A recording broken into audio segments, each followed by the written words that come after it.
क्या आप भी ऐसा सोचते हैं कि ख्वाब पूरा करने के लिए ज़रूरी है कि आपके पास बहुत सा पैसा हो, बहुत वसाइल हों और बहुत से लोग आपके साथ खड़े हों?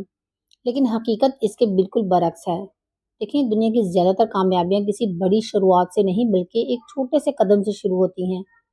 जब कोई इंसान किसी ख्वाब की तरफ पहला कदम बढ़ाता है ना, तो इसके पास अक्सर सब कुछ नहीं होता, लेकिन इसके पास इरादा ज़रूर होता है। मिसाल के तौर पर एक किसान को ही देख लें। जब वो ज़मीन में बीज डालता है तो उसके हाथ में सिर्फ एक छोटा-सा बीज होता है। ना उस वक़्त उसके सामने दरख्त होता है, ना फल और ना ही साया।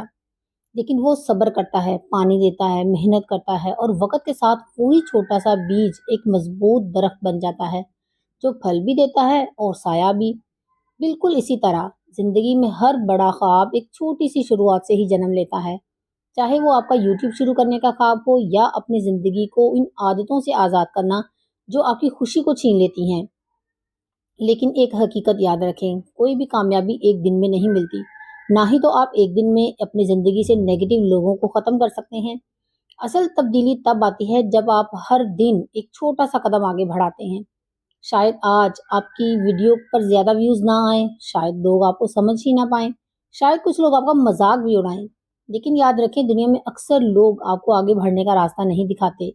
आपको अपना रास्ता खुद बनाना पड़ता है।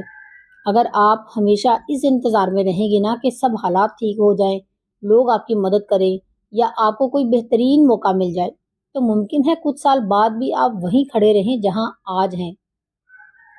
इसीलिए परफेक्शन का इंतज़ार मत करें, पहले बस आज से एक छोटा-सा कदम उठाएँ, अपनी ज़िंदगी को बदलने के लिए, अपने ख्वाब को हकीकत बनाने के लिए।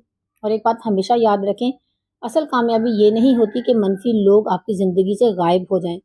असल कामयाबी ये होती है कि वो लोग आपके आस-पास तो हों, लेकिन वो आपके दिल, आपके फ़ैसलों और आपके ख़यालात पर असर-अंदाज़ ना हों। जब आप इस मकाम पर पहुँच जाएँ ना, तो समझ लीजिए कि आपने वाक़ई कामयाबी का राज़ पा लिया। वीडियो अच्छी लगे तो लाइक ज़रूर कीजिएगा और चैनल पर नए हैं तो सब्सक्राइब करना मत भूलिएगा। जज़ाकल्लाह खैर।